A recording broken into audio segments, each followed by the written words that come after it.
সংঘর্ষ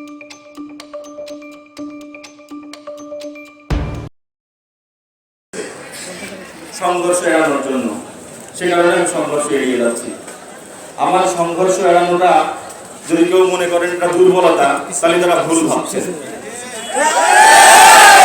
মনে করবেন না আমি দুর্বল।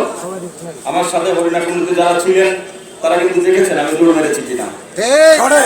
এখানে যারা ছিলেন তারাও কিন্তু অফিস অতর্কিত এসে ভেঙে দিয়ে চলে গেলাম। কেউ নেই বাড়ি ঘরে, এসে ভেঙে দিয়ে চলে গেলাম।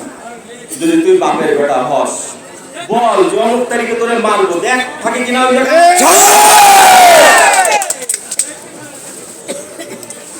তো আসলে রাজনীতি করতে হলে শক্ত কথা বলতে নাই, কিন্তু যেহেতু গত কিছুদিন যাবত আমার নেতাকর্মীর উপরে খুব বাজেভাবে আক্রমণ করা হচ্ছে, হুমকি ধামকি দেওয়া হচ্ছে, আমার কাছে মনে হয়েছে আপনাদের কিছু কথা বলা জরুরি।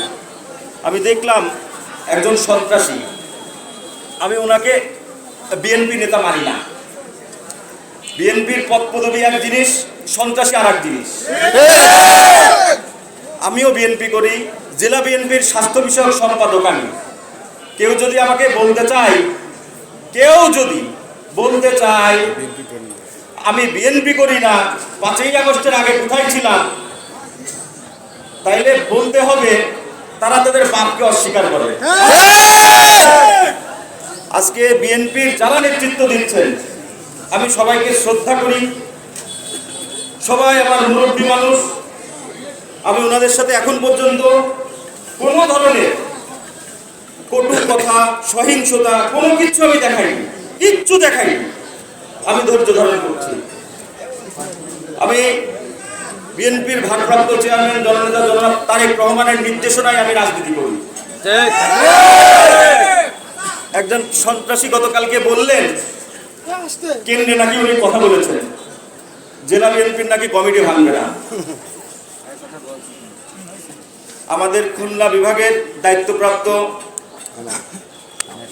নেতা, বিএনপি চেয়ারপারসন উপদেষ্টা মন্ডলীর সদস্য আমানুল্লাহ আমজাদের সাথে ব্যক্তিগতভাবে আমার কথা হয়েছে।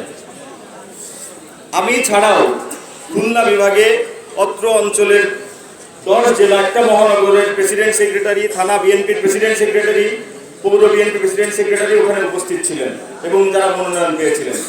উনি পরিষ্কারভাবে বলেছেন মেয়াদ উত্তীর্ণ সমস্ত কমিটি ভেঙে দেওয়া হবে।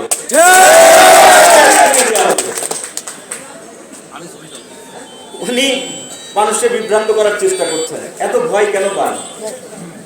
পদ না থাকলে রাজনীতি করার সাহস নেই? অবশ্যই আপনি না রাজনীতি করেন। পদ না থাকলে যদি রাজনীতি করার সাহস না থাকে তাহলে আপনার আর হাসিনার ভিতরে তো কোনো পার্থক্য নাই।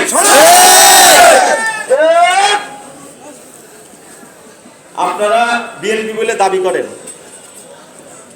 আপনারা আমার পার্টি অফিসে হামলা করছেন, আপনারা মহান স্বাধীনতার ঘোষক শহীদ প্রেসিডেন্ট জিয়াউর রহমানের ছবি ছিঁড়েছেন, জিয়ার ছবি ছিঁড়েছেন। আর চাই করেন, আপনারা বিএনপি করেন না। আপনি আমার নিয়ে প্রশ্ন তোলেন, আমার বিএনপি করার অবস্থায় আপনি প্রশ্ন তোলেন, এত বড় সাহস আপনার। ঝিনেদা শহরের ভিতরে পুরো ঝিনেদা 6টা থানা, 6টা পৌরসভা, সমগ্র ঝিনেদা জেলার ভিতরে আমার পরিবার একমাত্র পরিবার, পরিবারে 4 জনের নামে মামলা।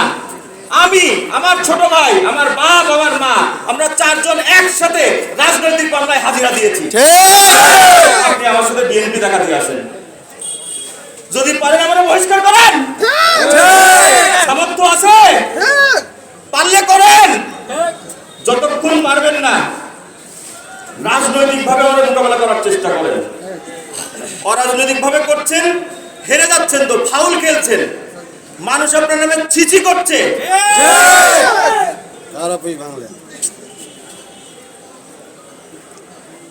আপনি বিশাল নেতা, দেখলাম সংবাদ সম্মেলনে বিশাল নেতা। সে, আমি নাম বলছি না, সে নেতা হচ্ছে জেলা আওয়ামী লীগের সাধারণ সম্পাদক সাইদুল করিম মিন্টুর সবচেয়ে কাছের বন্ধু। উনি আবার আমারে বিএনপি চেনাচ্ছে। ওনারা একসাথে বসে কেক খায়, পিছনে ধূপসাপাড়ি নামে একটা রেস্টুরেন্ট আছে। যখন সাইদুল করিম মিন্টু জেলে ছিল না, ওনারা একসাথে বসে ওখানে নাস্তাপাতি করেন, বহু মানুষ দেখছে, একসাথে বসে গল্প করেন। থাইল্যান্ডে পাতায়াতে গিয়ে কোন বিএনপির নেতার সাথে ওই হামদা এলাকার কোন নেতা ঘুরে বেড়ায়, সে ছবি কিন্তু ফেসবুকে ঘুরে বেড়াচ্ছে ভাই। রাজনৈতিক সহিংসতা কিন্তু আমরা চাই না ভাই। রাজনৈতিক সহ অবস্থান আমাদের রাজনীতিবিদদের কাম্য। আওয়ামী লীগ একজন করতে পারে, এতে তো খারাপ কিছু না, করতেই পারে।